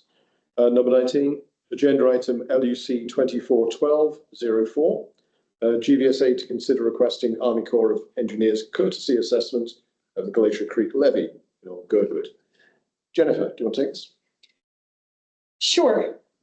As we mentioned earlier, the HLB did a fairly thorough report on our questions about and also some of our Girdwood citizen questions about the levee. It's in the packet. The suggestion from HLB was that we ask the Army Corps of Engineers if they would do a courtesy assessment of the levee, and that made its way through land use's new business, and so far so good. Seems to be that land use is interested in pursuing that, but it has not been voted on yet, and that this is just new business now. This is a next step to take, potential step to take for the. Thank you. Any questions from the board or the community? Not seeing any, so thank you. So we'll discuss that on our next meeting. We'll now move on. I didn't raise my hand fast enough. Sorry. Brianna. What are we waiting for on that, do you think? Anyone from the board? Besides Kyle advice? I'm sorry, we're just waiting to have it be no old business so we can officially vote. Got it. Thank you. I don't, at the same time, I'm touching wood. I don't think there's a rush on this. I think if whenever we ask, we're going to dependent on the Army Corps' availability, which may not be for months. So I think whenever we get the request in, we're put in a queue, and when they have availability, they'll do the assessment. So I don't think it's that time critical. I think the next meeting is probably fine. Okay, let's move on to item number 20 then. Agenda item LUC 241205. GBSA to consider permit with HLB for use of the embankment along Glacier Creek embankment in Old Girdwood for existing use as right of way. I think this is to clarify, to make ourselves legal. Right. So just for the record, there is some disagreement about this, but it is, this boils down to an HLB conclusion that there is use happening along the embankment of Glacier Creek that isn't technically permitted. And so we, without getting into a disagreement about this and who owns what exactly over there, it seems like the easiest thing to do is to ask for a right-of-way permit. And again, this new business also went through LUC, and no decisions are made yet. Any questions from the board? Anything from the community? What's the use, out of curiosity? Sorry? What's it being used for? So can you go back to one of the earlier maps that shows the platting?